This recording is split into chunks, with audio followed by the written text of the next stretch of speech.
Olá, seja muito bem-vindo ao De Portas Abertas, o melhor canal de informações para quem quer comprar, vender ou investir no imóvel.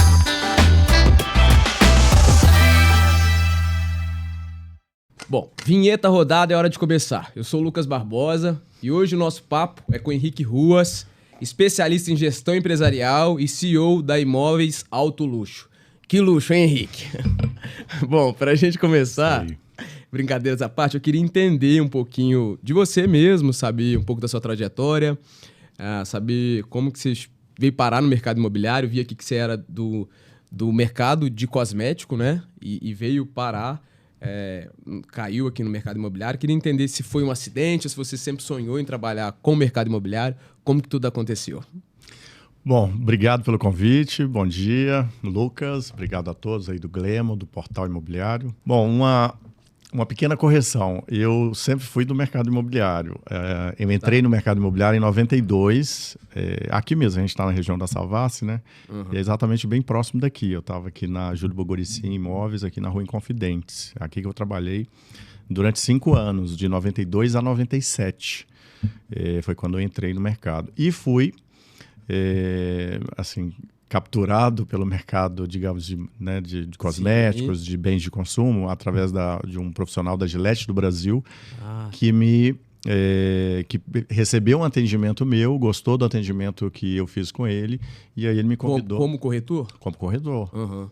E como corretor, e o atendimento que eu fiz, o imóvel não era meu, e era de um outro departamento, eu resolvi a questão dele toda. Interessante falar isso, porque é a responsabilidade que a gente tem que ter, né, com o cliente. O cliente tocou o telefone, tinha alguém que deveria estar no departamento e não estava. E eu, por acaso, estava passando lá, vi o telefone tocando, atendi, e ele estava com um problema. Coisa do acaso, né? Era pra ser você, porque o cara ia gostar e... Hoje, eu coloquei esse caso recentemente num comentário na rede social, aí uma colega minha de trabalho dessa época, ela me achou lá na rede social, a Marlúcia, ela até comentou: Henrique, eu lembro desse caso, a doutora Rosamara, né, que resolveu para você, que eu levei para o jurídico, ajudei a resolver. E aí ele era gerente da Gillette do Brasil, gostou muito do meu atendimento, ele estava vindo para Minas Gerais para começar uma unidade de negócios aqui e me convidou para trabalhar na Gillette do Brasil, e lá eu comecei a trabalhar. Como eu já tinha 5 anos de experiência no mercado imobiliário, eu continuei em vendas lá na Gillette do Brasil. Depois da Gillette eu fui para a Procter & Gamble, porque a P&G comprou a Gillette. Depois fui para a Avon. Depois abri um distribuidor, eu fui ser distribuidor da P&G e da Gillette. Eu já distribuí os produtos deles aqui em Minas Gerais. Só que sempre de forma paralela, construindo imóveis, investindo no mercado imobiliário, treinando os vendedores, os corretores que vendiam os imóveis, né, que eu construía. Eu gostava de fazer treinamento para corretores. Quando você fala construir, você construía mesmo? Eu virei construtor, abri uma construtora. Ah, tá. E aí eu com esse meu... E como eu tinha na minha jornada nessas empresas, o meu trabalho lá era exatamente treinar a equipe de vendas. E aí eu usava o meu expertise que eu aprendi nessas empresas para treinar os corretores. Por isso que eu tenho uma pegada mais educacional, gosto muito da área de treinamento, e por conta da minha experiência na Gillette, na Procter & Gamble, que é a maior treinadora de vendedores do mundo, reconhecidamente. Se você pega todas as grandes empresas, como Coca-Cola, Ambev, P&G, a Procter é reconhecidamente a melhor treinadora de profissionais. E eu era uma daquelas pessoas que treinava as equipes de vendas. E aí você treinava aqui em Minas ou você rodava? Eu fui capability para o Brasil inteiro. Legal. Eu já treinei sul do Brasil, já treinei Nordeste, já treinei o Sudeste inteiro, mas eu ficava sediado aqui em Minas Gerais. Eu era responsável pelo canal de distribuição e atacado aqui em Minas Gerais. E fiz o startup, né? Aqui, grandes atacadistas aqui, como distribuidores na época, que era o Megaforte, o próprio Época, que é do Pedro Venâncio. Eu fiz o startup, né? Eu que comecei o projeto todo com ele lá. E, inclusive, foi tão bem sucedido que ele me convidou depois para ser sócio dele em um outro projeto, para a gente ser distribuidor de outras marcas. Fiz isso. Mas, passado algum tempo, eu cansei um pouco de ficar... Quando você não tem um projeto para você sempre participa do projeto de alguém. E eu decidi, então, com isso, abrir a minha própria empresa. aqui em Minas Gerais, aproveitando o mercado imobiliário, toda a minha experiência que eu tinha no mercado imobiliário, e voltei para o mercado, então, em 2020, abrindo a Imóveis Alto Luxo. E hoje a gente já está aí com 4 anos de abertura de empresa, colhendo alguns frutos interessantes. Legal demais. E comecei brincando com essa coisa do luxo, que é, às vezes, uma palavra que eu sinto que é até banalizada, né? A gente ouve muito imóvel de luxo, acabamento de luxo. Queria entender se existe um padrão mesmo, algo que de fato determina o que é um empreendimento de luxo, se existe nessa definição aí. O que de fato é um imóvel de luxo, quando que eu posso chamar de um imóvel de luxo? Um imóvel, para você colocá-lo como de alto padrão, de alto luxo, ele tem que, primeiramente, estar bem localizado. Então, localização é muito importante. Ele precisa estar numa localização que seja uma localização premium. Sim. E depois dessa localização, você precisa ter ali acabamentos e serviços nele embutidos que também o coloquem como um imóvel de alto padrão. Né? Se você for bem assim, raso na definição, imóveis, acredito, aí acima de R$1,5 milhão de reais, você pode considerar imóveis de alto padrão. É claro que você precisa de várias outras ali, definições. Entendi. E aí, pensando na venda, né, de empreendimentos comuns e empreendimentos de alto luxo, quais que você acha que são as maiores diferenças? Ou não tem diferença? As vendas igual... que você diz, como você trata as vendas? Um corretor que trabalha com imóvel mais popular, né? Olha, tecnicamente, a diferença entre o imóvel de alto padrão e o imóvel econômico, ele só muda a característica do produto. Deveria ser assim. O profissional deveria fazer o atendimento da mesma forma. Da mesma forma. E só muda a característica. Se você tiver boas técnicas, você vende um Clips ou vende um Boeing, com o que vai mudar é a descrição do produto.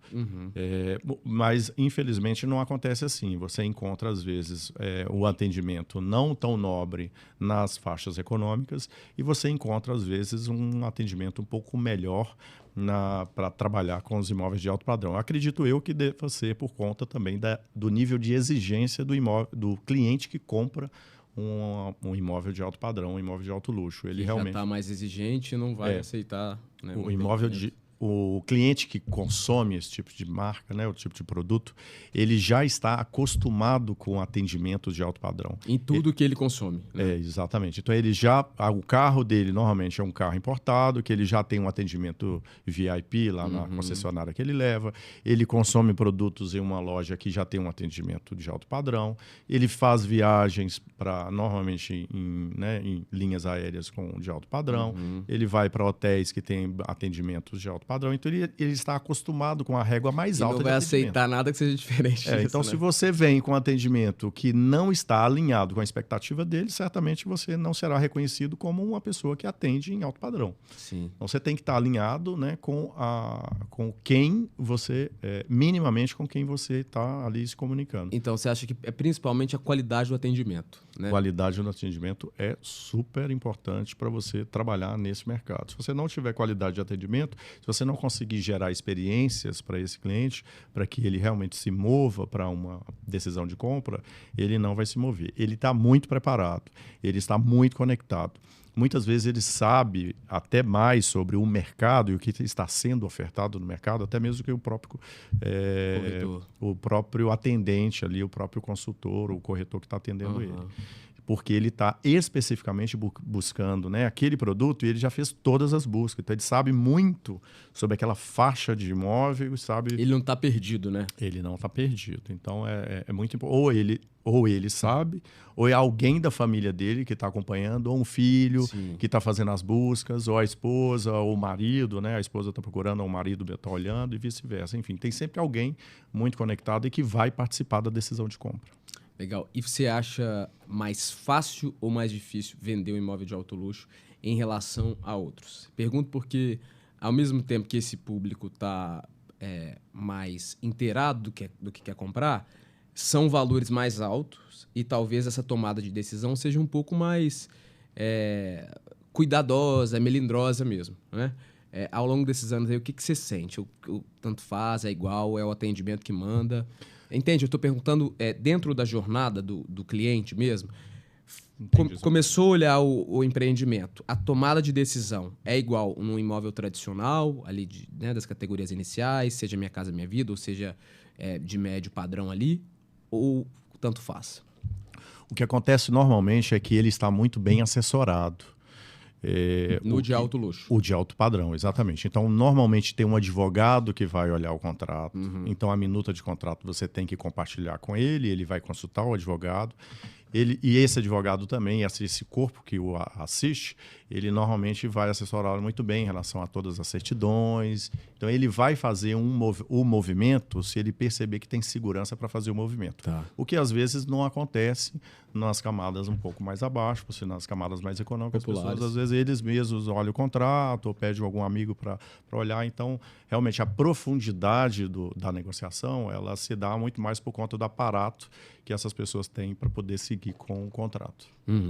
E aí, mas você acha que isso onera não, mas deixa o processo um pouco mais moroso, demora mais, ou não? Ou agiliza? O que você entende? No meu entendimento, isso é até melhor, Tá. porque o corretor ele tem responsabilidade civil sobre toda a negociação. Então, quanto mais seguro... Você tem uma outra parte olhando ali, Exatamente. né? Ajudando. Então, você tem uma validade ali, você tem uma parte, né, de validação de ambas as partes, e isso dá uma maior visibilidade para a segurança que o corretor já tem que normalmente colocar mesmo. Porque às vezes o advogado deflagra uma questão que você nem tinha pensado, às vezes nem é de má fé, mas uma coisa que está, às vezes, mal explicada no contrato, uma coisa assim, né? Olha, pela experiência que a gente tem, como é que a gente trabalha lá na nossa imobiliária? A gente tem um corpo jurídico que ele customiza todos os nossos contratos. A gente não faz nenhum copia e cola. Todos os contratos são feitos individualmente, personalizados. Então, pela experiência que a gente tem no mercado imobiliário e como as coisas normalmente se dão, normalmente a gente não tem surpresa. Aparece uma ou outra detalhe que normalmente a gente já teve alguma experiência anterior e a gente consegue manejar. Quando vai para a fase de contrato, é muito raro ter algum problema. Muito raro. A gente praticamente não tem um caso de que aconteceu algum problema lá na fase de contrato que a gente não conseguiu manejar. Até porque você tem que dar clareza para tudo, como tudo está, desde o começo da jornada. Então, você não pode jamais mostrar um imóvel que tem algum gravame, por exemplo, e não avisar para a pessoa que tem aquele gravame. Então, como nós temos já ciência... Gravame que você fala, um imóvel, por exemplo, na matrícula, que esteja... Está alienado por alguma forma. Olha, tem um financiamento de um carro que está gravado aí. Então, ele tem que quitar aquele financiamento para poder tirar o gravame para poder transferir o bem. Às vezes tem alguma questão familiar, essa coisa de inventário e tal. Então, se você vai para a fase de contrato sem ter ciência de tudo isso, pode ser que lá na frente realmente tenha algum problema. Agora, se você, desde o começo, deixa tudo claro, mostra como será a jornada, lá na fase de contrato vai ser só um retrato de como tudo começou e como tudo está terminando. Então, aí, normalmente, não se tem surpresa. O jogo é limpo desde o início, a pessoa, se ela prosseguir, ela sabe que vai ter... Né, que exatamente. Tem uma questão a ser desembolada ali. Acontece muito. Já vendi muitos imóveis que você tinha lá um financiamento e aí você precisava quitar o financiamento e aí a gente coloca no contrato. Olha, vai ser quitado tanto. O aporte não vai para a pessoa, ele vai para a instituição financeira. Para já dar um abatimento lá. Que você já faz o abatimento. Aí você depois tem o prazo para poder tirar o gravame, aí depois a gente coloca tudo e deixa tudo, as fases todas muito bem claras no contrato. Então aí você não tem surpresa sobre o processo do começo até o final. Já está mais ou menos desenhado ali a forma como vai ser, né? E o fato de eu ser bacharel em Direito também ajuda isso, porque aí eu tenho um pouco de facilidade com o contrato. E com essa parte do contrato, eu atendo como corretor, eu tenho um corpo jurídico que me assiste, mas eu gosto também de participar da fase do contrato. Você já tem facilidade ali do entendimento, né? Exatamente, isso ajuda bastante. Henrique, como é que hoje é sua captação de clientes? As pessoas te procuram mais, você faz uma busca, como que se dá esse processo hoje?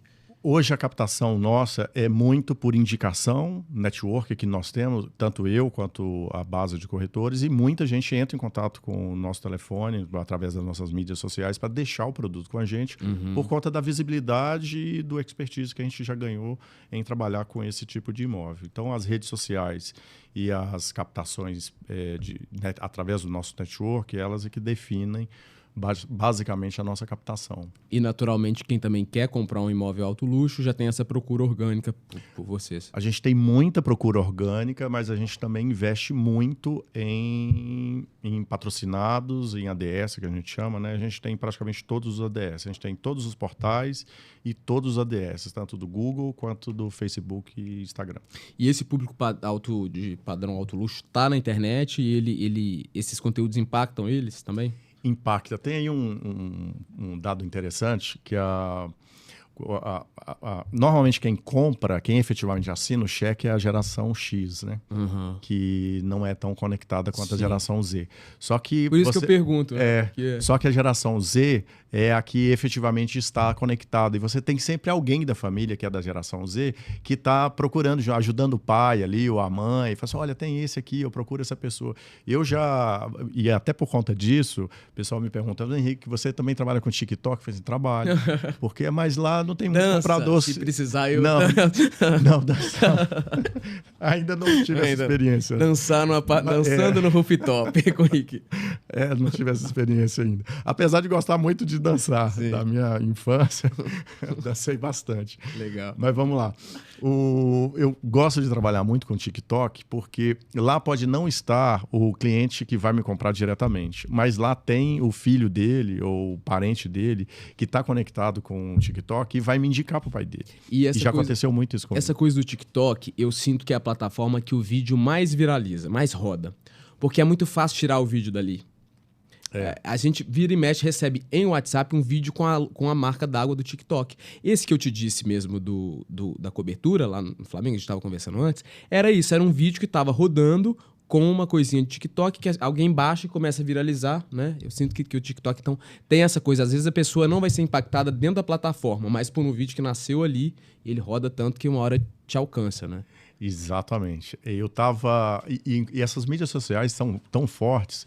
Eu recentemente... Eu sigo um médico, um médico daqui de Belo Horizonte, um médico negro, e ele estava fazendo uma declaração outro dia, e eu achei super interessante, porque, né, ele estava na frente da casa dele, e ele queria empoderar um outro menino negro que queria ver um médico que tinha uma casa legal, e ele contou essa história e viralizou, né? Ele estava contando essa história na rede social.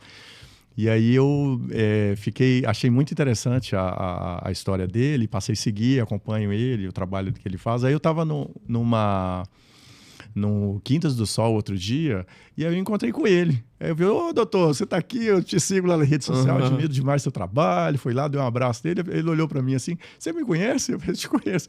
Aí eu vim aqui para te cumprimentar, porque eu também te sigo. Aí que legal. Aí ele falou assim, eu te sigo. Aí ele falando comigo, né? Eu fui lá para cumprimentá-lo, porque eu o segui. Ele falou assim, eu vim para te cumprimentar, porque eu também te sigo desde o começo, acompanho seu trabalho, nossa, que legal. E aí ele estava falando que ele teve uma reunião recentemente com uma família de uma pessoa famosa, ele é médico cirurgião plástico, e essa pessoa famosa, ele estava ganhando muito dinheiro e queria investir no mercado imobiliário. E ele estava me indicando, ele falou assim, Henrique, eu te indiquei para essa pessoa e para a família dele, porque eu acho que você passa uma credibilidade muito grande lá na rede social, e eu admiro muito essa família, eu queria que eles se relacionassem e fizessem negócio com uma pessoa de confiança. E eu indiquei você, que bom que você está aqui, me dá seu telefone que eu vou passar para eles. Né? Eu falei assim, que legal. Você vê como as fronteiras da rede social, elas realmente passam além da nossa... do que a gente pode pensar. Tem gente te acompanhando que você não faz nem ideia, né? Eu acompanhava o trabalho dele, ele me acompanhava. Eu não sabia que ele me acompanhava já há tanto tempo. E isso acontece por vezes. Eu estou em algum lugar, sempre chega alguém que...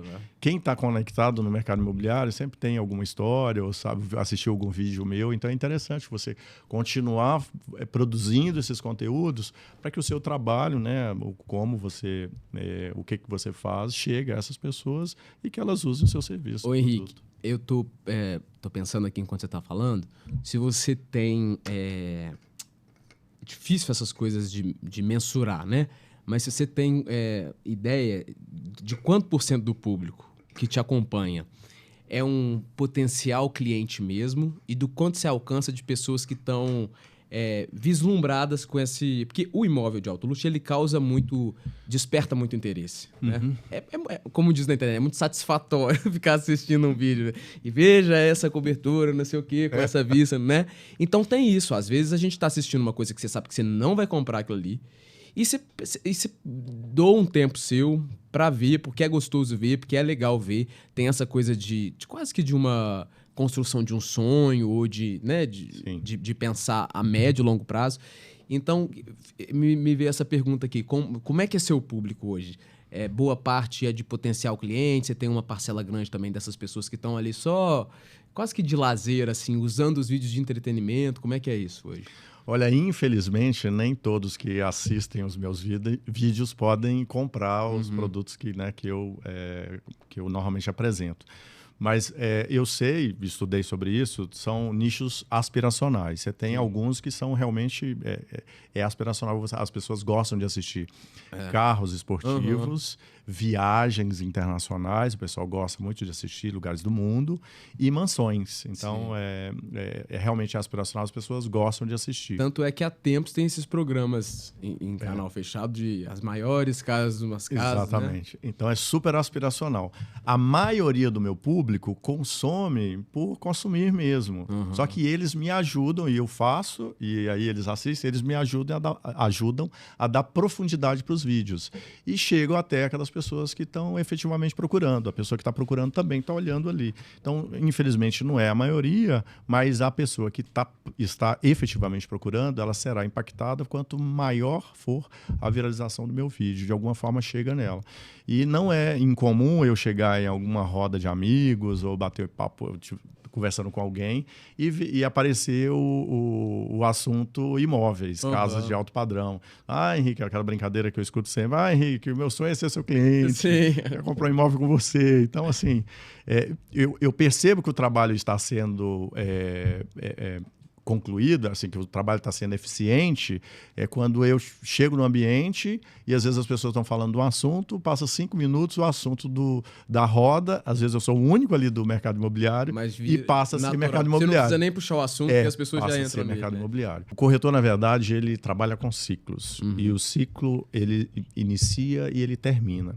Normalmente, quando ele termina, ele é procurado por alguém e fala assim, olha, Henrique, e aí normalmente eu sou especialista que sou procurado, Henrique, eu quero colocar um imóvel à venda, o ciclo da minha família se fechou, minha família já não está mais morando aqui, a casa ficou grande, e aí eu preciso, então, reconhecer que esse ciclo se fechou, monto uma boa estratégia de venda, monto vídeos, enfim, faço o meu trabalho para encontrar uma nova família. Eu costumo dizer, bom, agora eu vou passar o bastão para uma outra família que vai ter filhos novos e vai trazer que vai precisar de espaço, vai querer fazer festa, vai querer trazer a família dele toda aqui, vai mostrar que ele venceu na vida, que ele comprou essa casa, que é uma porta grande. Pivotante. Porta grandona que passa, né? Você consegue 6 passar metros de altura. Você passa pela frente e pela lateral. A famosa porta venci na vida, então ele traz lá e vai, olha, aqui que agora eu vou me instalar, vou receber meus amigos, receber minha família, e aqui que eu vou viver os melhores dias da minha vida. Sim. E aí a gente é responsável por isso. O corretor de imóvel tem uma responsabilidade muito grande. Não, muito legal. E respeito sempre com as duas partes, né? Com quem está saindo, com quem está querendo vender e com quem também está querendo comprar, né? E investir aquele dinheiro, né? Aquilo que ele reservou para isso. Pensando na localização de imóveis de alto padrão, alto luxo, eu fico vendo às vezes que tem uns mercados mais consolidados, né? Se você pegar São Paulo, muito forte, Rio de Janeiro, sobretudo ali naquela região litorânea ali, né? A Zona Sul ali tem muita coisa. O litoral de Santa Catarina também tem apresentado muitos empreendimentos de alto luxo. Queria entender como é que está isso em Minas Gerais, se a gente já pode considerar que aqui, sobretudo Belo Horizonte, né? Mas outras cidades também. A gente já tem isso do imóvel alto luxo forte também, ou não, ainda é uma região que a gente caminha devagar, e se é assim, o que você acha que falta para que a gente consiga também ser um exponente nesse mercado de alto luxo? São Paulo está muito à frente, né? A gente tem São Paulo realmente como motor de crescimento do mercado imobiliário de alto padrão do Brasil. Aí depois a gente tem Rio de Janeiro, correndo aí por fora, a gente tem Brasília, tem Balneário Camboriú, tá super em alta, né? Sim. Todo mundo fala muito de Balneário. E logo depois vem Belo Horizonte, a região metropolitana. O interior de Minas, realmente, a gente tem um pouco de queda no último ano, por conta, né, a faixa econômica, a gente teve uma queda no ano passado, 2023. A expectativa é que 2024 a gente melhore com a queda da taxa de juros. Mas o mercado, o que está segurando o mercado mineiro e que realmente tem ajudado bastante é que na região Centro-Sul, na região Sul, vetor de Nova Lima, ali na Vale do Sereno, Vila da Serra, e os condomínios horizontais de casas têm tido um crescimento grande, as construtoras têm lançado bons produtos e a gente tem um crescimento no mercado de alto padrão. E eu até, inclusive, invisto muito naquela região, porque acredito que ali será o motor de crescimento do mercado de alto padrão, de alto luxo, aqui em Minas Gerais, destacadamente na região metropolitana de Belo Horizonte e Nova Lima. Tá. Quando a gente fala do interior de Minas, o que é o mais forte nesse mercado? É o Triângulo Mineiro ali? Triângulo Mineiro, né? Exatamente. Sul. A gente tem Uberlândia, né, que é a nossa principal cidade do interior, e aí a gente tem ali também um vetor bom de crescimento ali. E sul de Minas também, em algumas Minas cidades. Gerais. Legal. Bom, eu tô com uma pergunta aqui, que é um tema que sempre é recorrente aqui nas conversas, que é a pandemia, né? Que acho que mudou, inclusive, a gente estava falando um pouco dessa coisa mais afetuosa com a casa, com o lugar que a gente mora mesmo. E acho que a pandemia foi um momento em que a gente olhou para a casa de um jeito diferente, né? A gente se viu preso ali e acho que deu mais valor, né? À casa, àquele lugar que acolhia a gente. E aí a gente percebe que houve um crescimento desses imóveis, da venda, né, de comercialização de imóveis de alto padrão na pandemia. Eu queria entender se isso de fato, você sentiu isso na prática, que depois da pandemia teve um aquecimento, e se isso ainda se perdura, como é que você entende essa relação da pandemia com a comercialização de imóveis de alto padrão? A pandemia impactou severamente no mercado de alto padrão. A gente teve um crescimento muito grande dos condomínios horizontais, o pessoal buscando, né, por experiência, buscando por ar livre. Inclusive, no meu entendimento, ressignificou a questão da moradia. A moradia era muito vista como localização. Você ia para sua casa e ficava lá só para descansar e tudo mais, e não curtia tanto a casa. Com a pandemia, a gente verticalizou essa necessidade, inclusive com a infraestrutura que a gente tem hoje de banda larga e os serviços. Então, a gente tem uma nova organização da importância da residência. A gente deixou de valorizar muito pedras, sabe? E valorizar muito a parte estrutural, física e de valor dos metais e tudo mais, para começar a valorizar mais o verde, mais espaços integrados, mais a área gourmet, mais a piscina. Então, você hoje quer se divertir na sua casa, você quer se divertir no ambiente onde você mora. E porque você consegue fazer muito trabalho, a questão do home office, né, veio para ficar. Então, a residência, né, o lar, ele foi ressignificado depois da pandemia, e com isso os condomínios horizontais ganharam força. A gente teve uma explosão muito grande na época da pandemia. Não tinha pra você ter ideia, o condomínio que hoje é o mais valorizado de Minas Gerais, que é o Vale dos Cristais, a gente tinha lotes antes da pandemia na faixa de 650 mil, hoje lotes a partir de 3 milhões e meio. Então, isso por conta da pandemia. Eu lembro que na época da pandemia eu mostrava um lote, e é verdade isso. Eu mostrava o lote essa semana, mostrava por 600 mil. E aí chegava na semana que vem, eu ia consultar o valor, já estava 650. Na outra semana, 700. Então, assim, subia o valor a cada semana, a cada quinzena, durante a pandemia, por conta da procura, e vendendo muito. E isso levou, né, os lotes para hoje a gente está na faixa de 3 milhões, 3 milhões e meio, um lote ali no condomínio Vale dos Cristais. E esse efeito aconteceu em todos os condomínios. O Alphaville, que não tinha ainda se desenvolvido tão bem, você vê que hoje ele se consolidou muito por conta da pandemia. Então, a pandemia ajudou muito os condomínios horizontais, e eu acredito que tem aí uma tendência que veio para ficar. Tá. Hoje, o seu foco é principalmente em casas? ou não? Não, eu trabalho muito com casas. Pelo fato de eu morar num condomínio de casas, eu tenho uma conexão muito forte com casas. Casas é muito específico de se trabalhar, eu tenho facilidade para trabalhar com casas. As pessoas me veem muito como pessoa que trabalha com casa. Mas o meu time, eu tenho uma equipe hoje de 10 corretores, meu time é especialista nos verticais, no Vila da Serra, Centro-Sul. A gente trabalha muito com o lançamento das melhores construtoras e imóveis de alto padrão também nos verticais, Vila da Serra, Sion, Lourdes, a gente trabalha em todos os segmentos. Funcionários, exatamente. E inclusive com locação, também trabalho com locação. Ah, que legal. O Henrique, a gente falou um pouco sobre a casa como esse lugar de acolhimento mesmo, né? Essa parte mais afetuosa.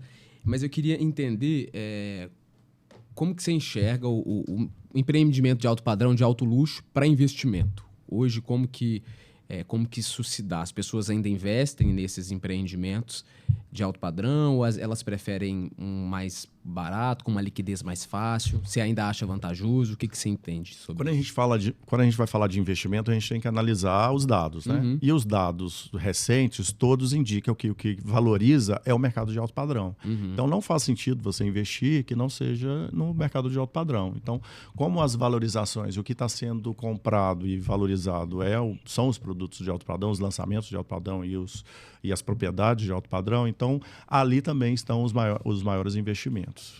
Entendi. Então, você ainda acredita que é um mercado muito vantajoso para quem já tem sua casa, para quem não quer sair de casa, mas quer investir o dinheiro em alguma coisa, em algum lugar. Vou te dar um exemplo. Uma consultora lançou em 2018 um imóvel no Vila da Serra por 1.800.000. Hoje eu tenho na carteira esse imóvel no lançamento. Esse imóvel está ficando pronto agora. Eu tenho ele na minha carteira por 4 milhões para vender. Olha só, um imóvel de alto padrão, de alto luxo, de uma construtora.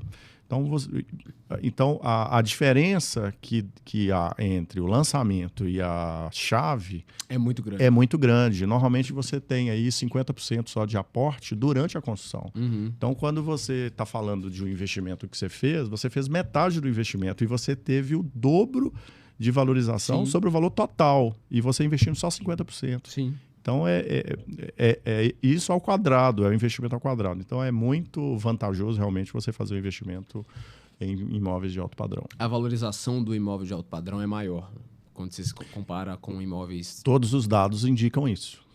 A valorização é maior. Então, faz sentido você investir ou em estúdios, ou em apartamentos, ou casas de alto padrão.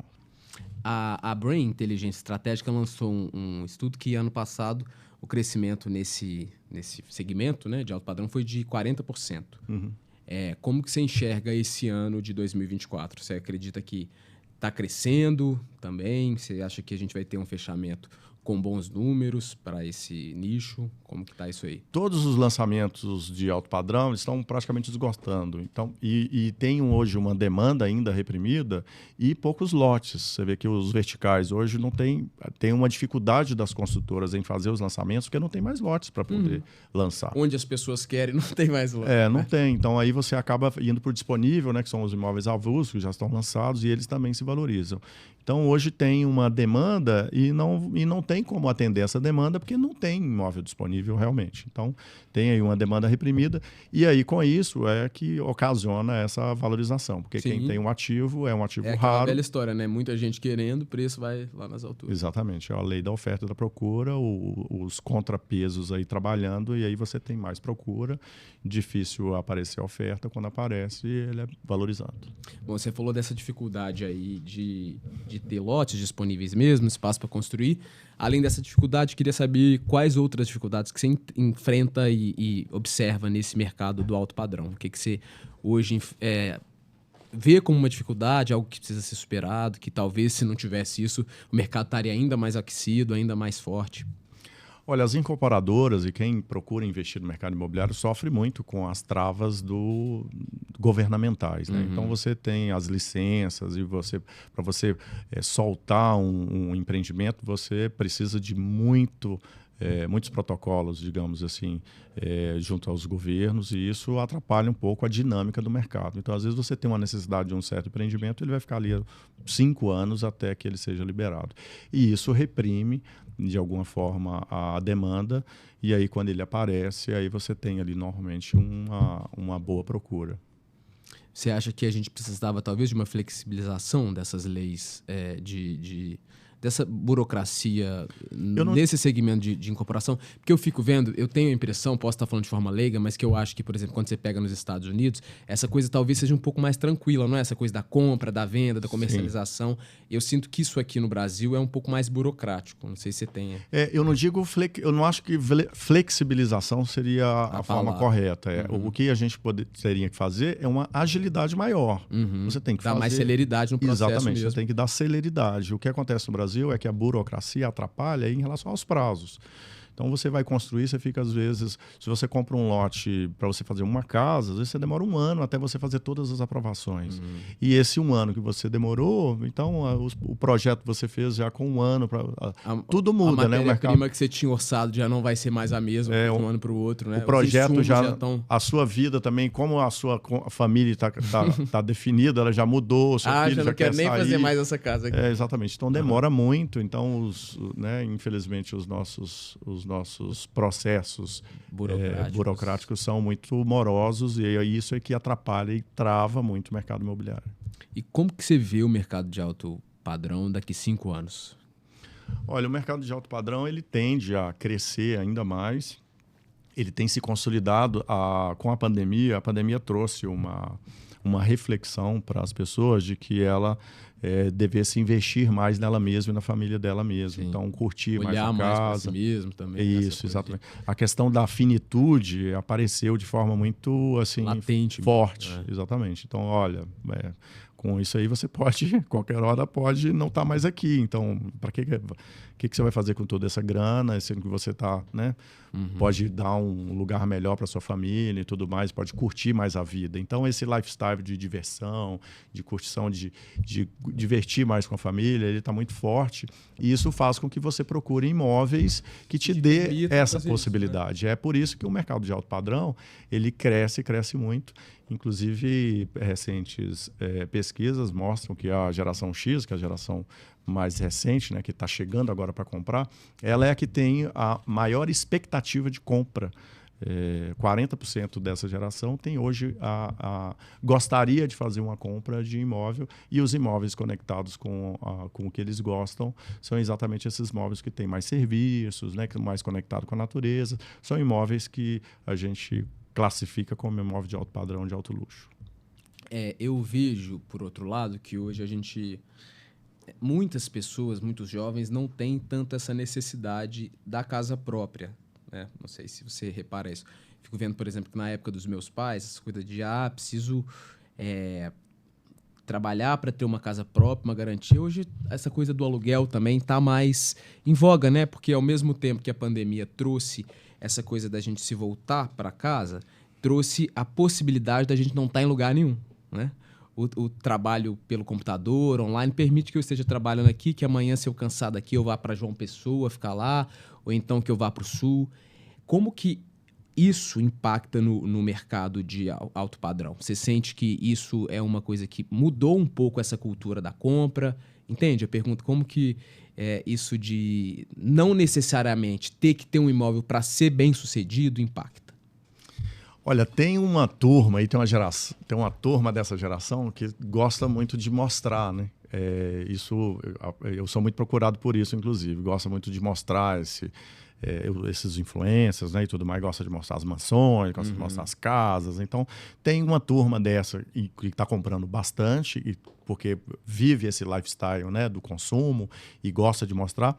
E tem outros que gostam mais de usar o famoso eu quero ser, não quero ter. Sim. Então, isso está muito em alta também nessa geração. E aí está a fim de curtir os espaços.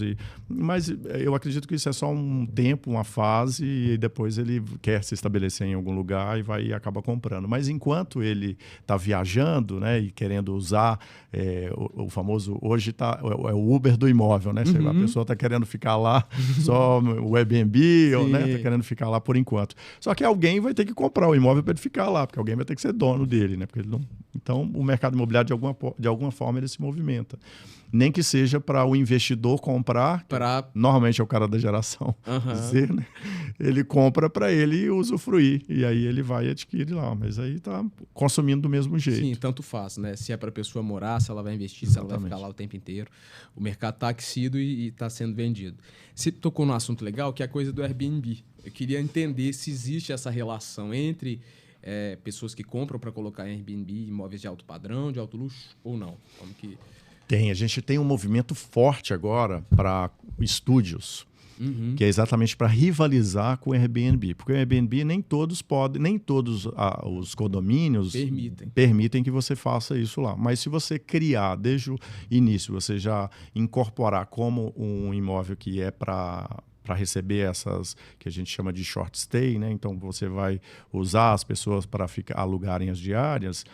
E hoje tem muitos investimentos, inclusive para Belo Horizonte está vindo alguns já, mas em São Paulo eu vendo estúdios para investidores para que eles aproveitem essa onda. E ela está sendo muito bem surfada. Vou te dar um dado para você ver. Recentemente eu vendi um apartamento de 399 mil, ele entrega todo mês R$ 3.400. Muito então, bom, né? Líquidos. E em São Paulo? Isso, em São Paulo. Então a pessoa compra o imóvel, você fica lá com aquele patrimônio e você recebe, tem lá uma administradora que toma conta para você. Não é o Airbnb, que o Airbnb você tem que fazer a gestão de alguma forma. Mas aí você contrata um administrador. Você contrata um administrador, de alguma forma você está isento do trabalho ali, aquele trabalho moroso do dia a dia. Manda faxineira, tem que... Exatamente. E ainda está te dando um retorno de aproximadamente 4 mil, né? Exatamente. Então, esse movimento é um movimento forte para investidores. Investidores estão usando o short stay para poder rentabilizar em cima desse exemplo que você acabou de citar, pessoa. Ou então, no caso de São Paulo, que é... E aí, voltando um pouco naquela pergunta que você me fez sobre o mercado imobiliário Henrique, o que precisaria do mercado imobiliário de Minas Gerais ou de Belo Horizonte para se desenvolver? A gente tem um concorrente, se a gente olhar em paralelo como que São Paulo funciona, o que tem, quais são os movimentos que tem em São Paulo que são mais fortes que os nossos, que é difícil rivalizar com eles? Eles têm um caminho para educação muito forte, então as pessoas vão para lá para estudar e usam esses estúdios, usam a parte de hotelaria de lá, que aí no caso vão alugar, enfim. Você tem a parte de saúde, muitos hospitais, pessoal indo para lá. Você tem eventos, muitos eventos, então shows, o Allianz Parque está lá, o Morumbi acabou de receber um naming rights de mais de 1 bilhão. O Allianz recebe recentemente, recebe de forma recorrente muitos eventos. E, além disso, você tem muitos eventos corporativos. As matrizes das organizações, das grandes organizações, estão lá e você tem que ir para São Paulo sempre fazer alguma reunião, fazer convenção em São Paulo e tudo mais. Então, você tem um fluxo de pessoas indo para lá muito grande. Faz sentido você investir naquela cidade para você ter lá um produto que você ofereça diárias a depender da agenda. E aí você tem um operador que ele já trabalha com a grade de eventos. Vou te dar um exemplo. Na grade normal, a diária é R$300. Mas na véspera do show, a diária pode ir a 1.400. E aí você tem nesses picos e vales, você faz uma boa média. E aí faz sentido você... E com o investimento é baixo, eu vendo casas aí na faixa de 10 milhões, 15 milhões. Então, para uma pessoa pegar 15 milhões e fazer um investimento, é muito alto, 10 milhões. Então, às vezes, ela quer fazer um investimento menor. E aí você tem a possibilidade ali com R$500 mil fazer um investimento em um pequeno imóvel, um imóvel de alto padrão, e aí você tem uma boa rentabilidade na faixa de 0,7%, 0,8%, 0,9%, que é acima da média que o residencial entrega. O long stay, que a gente chama, né, que é o contrato de locação padrão, ele entrega aí 0,3%, 0,4%, enquanto que os estúdios de short stays entregam 0,7%, 0,8%, às vezes até 1% em alguns casos. O dobro, o triplo, né? O dobro ou o triplo, com um investimento menor, um investimento que fica acessível a todo mundo. E são bons produtos. Esse produto, quando você fala, esse que você citou em São Paulo, de 400 mil, né? Ele é considerado de alto luxo também? Considerado de alto padrão. É um estúdiozinho pequeno. É um estúdio, exatamente. Mas que tem todas as, enfim, as especificações ali de acabamento, localização. Esse especificamente fica em Alphaville, a melhor região de São Paulo, ali na região do Alphaville. E ele foi construído pela quarta maior construtora do país, construtora especialista em alto padrão. Ele constrói um imóvel, o imóvel está lá de alto padrão, só que o tamanho dele é que é menor. Valor, né? Então... Apartamentos aí na faixa de 23 até 27 metros quadrados. Você tem alguns de 33 metros quadrados também. Depende da metragem, você tem um estúdio. Tem apartamentos de 2 quartos que você pode trabalhar. E ele nasce com esse DNA já voltado para o short stay. Sim. Então aí você já tem ali uma gestora. Já está preparado para isso, né? Você já tem uma gestora. Não tem que brigar com o síndico, né? E aí o único contato que você faz é com a administradora e você recebe lá um relatório de todas as despesas e todas as receitas e o seu crédito na conta corrente. Legal. Você não precisa ir lá para poder fazer a gestão. O Henrique, se você pudesse dar uma dica hoje para a pessoa que está querendo investir em imóveis de alto padrão, o que seria? O que você acha que é premissa, o que tem que ser observado nessa busca e nessa compra? Investimento de alto padrão, o legal é você comprar na primeira tabela de lançamento das principais construtoras. E recomendo também a quem gosta de short stay, é uma boa, porque aí você tem um investimento menor e você trabalha normalmente com construtoras muito competentes, e indicaria o mercado de São Paulo. O mercado de São Paulo realmente para o short stay é o melhor mercado por conta do fluxo de pessoas que vão para lá. Você acha muito mais forte que o Rio, por exemplo? Bem mais forte que o Rio. Eu recentemente fiz por uma demanda dos meus clientes, eu estava sentindo a necessidade de ter algum portfólio de imóvel de alto padrão que não fosse tão alto quanto os que eu tenho. E eu encontrei, então, para investimentos estúdios, e fui lá em São Paulo para entender como é que funciona esse mercado. Inclusive, por conta dessa minha procura e do encaixe que eu tive com o mercado mineiro de alto padrão, eu fui convidado recentemente pela MPD Engenharia, que é a quarta maior construtora do país, a ser embaixador da marca para desenvolver a marca aqui em Minas Gerais. Que legal. E aí eu conheço bem hoje e eles me orientam bastante a respeito de quais são os produtos mais adequados, e eu investiria hoje em estúdios de uma construtora de renome. E aí, por isso, até que eu acertei com a MPD, que é a quarta maior construtora do país e completamente alinhada com imóveis de alto padrão. Sabem construir imóveis de alto padrão. Porque aí você tem o ganho de rentabilidade, que é o que normalmente entrega, mas além disso você tem também um bom produto. Não adianta você comprar um produto que você não tem, que quando você for vender esse imóvel, ele não é tão bom quanto deveria ser. Então, é interessante que você faça uma aquisição de uma consultora de renome, especialista no alto padrão, para você que tenha o produto de revenda também muito bom e que ele também se valoriza. Sim. Vou te dar um exemplo.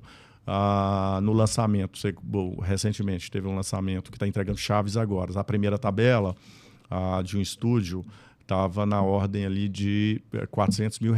Na entrega de tabela ele já está 650. Então você vê, você tem um ganho muito rápido, real grande. Você tem um ganho real de valorização do imóvel e depois, quando começar a operar, você ganha a rentabilidade dele mensalmente. A gente estava falando sobre você tocou um pouco, né? Bem a passando assim, sobre a coisa do acabamento, né? Qual piso que eu vou ter, qual enfim, estrutura metálica que eu vou ter. Como que é isso quando você compra ali no primeiro lançamento? As construtoras hoje, elas deixam isso aberto para os clientes escolherem, fazerem essa personalização do empreendimento, ou geralmente elas já definem um padrão que é de alto luxo e é replicável para todos? O que você mais sente que acontece? O mercado de São Paulo é diferente do mercado mineiro. O mercado de São Paulo só entrega sem nada. Contrapiso. No contrapiso, exatamente. Praticamente sem metais e sem qualquer acabamento. Aí você contrata o seu acabamento. Ou seja, você faz como você quer. Exatamente. Aí ele tem lá, normalmente, um pacote padrão que ele te oferece. Se você quiser comprar esse pacote padrão, eu te entrego assim. Isso, aí tem lá algumas pedras ou piso em madeira, tem lá um pacote padrão. E ele te oferece e você coloca. Aqui em Belo Horizonte, normalmente já tem um padrão de acabamento, que é o padrão que a construtora oferece. E aí ela já informa, olha, o padrão é esse daqui, normalmente porcelanato, alguma pedra.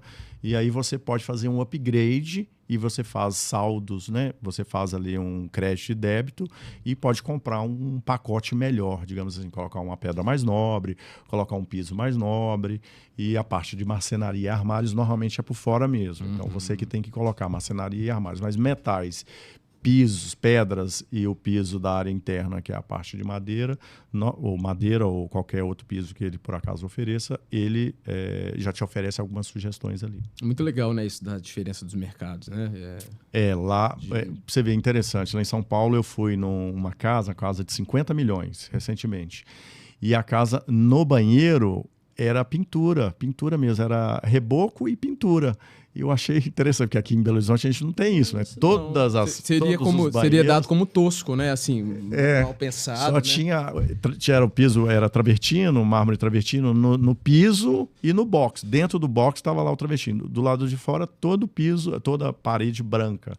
Assim, interessante, porque aqui pra gente seria um pênalti, digamos assim. Sim, mas para eles lá, normal. Nossa, adorei o apartamento, mas o banheiro, né? Eu fiquei pensando aqui sobre a coisa da precificação, como que é feito.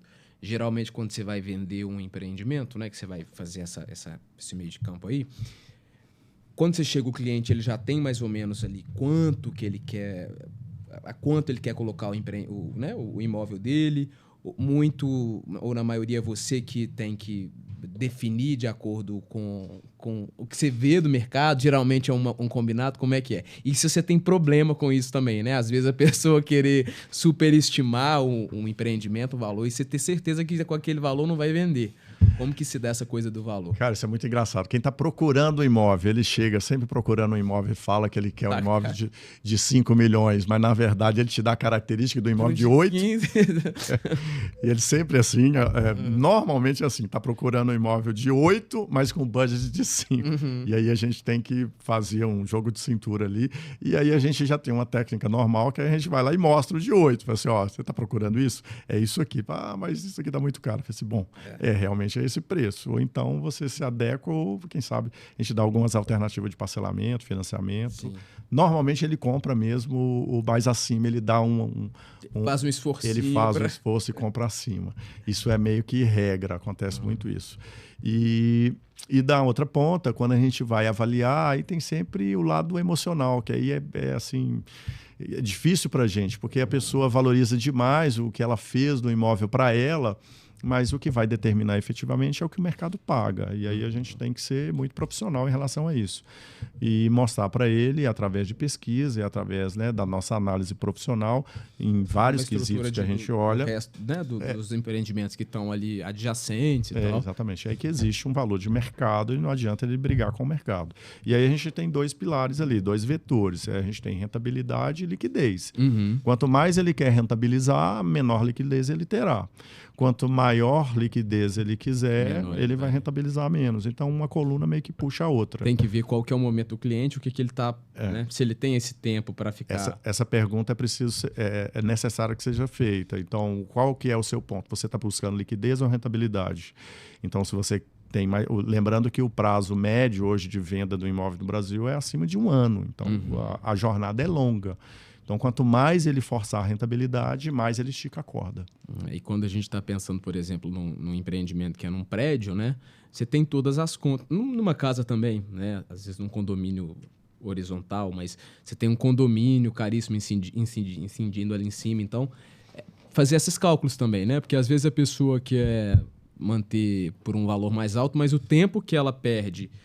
esperando que essa venda de fato se concretize, né? Às vezes nem compensa tanto assim. A jornada mais desafiadora é a jornada de casas. Por quê? Quando você vai procurar um apartamento, você já sabe o que você está procurando. Você sabe a planta daquele apartamento, inclusive. Você já tem ideia do que você vai encontrar. As casas são todas uma diferente da outra. Então e ela foi personalizada para uma família.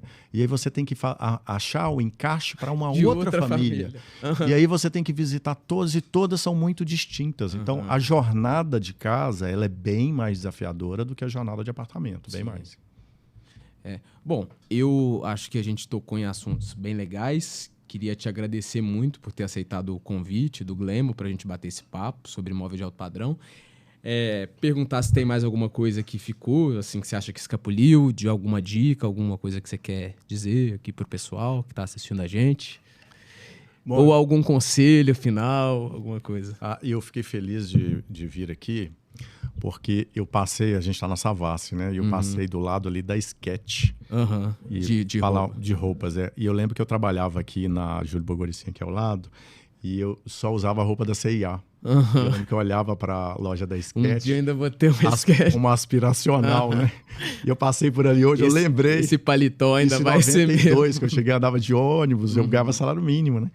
E aí eu olhei e falei assim, nossa, como o mundo dá muita volta, né? E é mais ou menos por aí, que as pessoas acreditem que o mundo realmente dá muita volta. Legal. E basta você ser muito fiel aos seus propósitos, estar muito alinhado com o que você tem que fazer todos os dias. Se você for fiel a ele, tenho certeza que você vai chegar. Vai chegar e em breve vai comprar um imóvel na sua mão. Henrique, muito obrigado. Valeu demais. Até a próxima. Valeu. E você que está aí acompanhando a gente, obrigado pela sua audiência. Até o próximo episódio do De Portas Abertas. Tchau, tchau.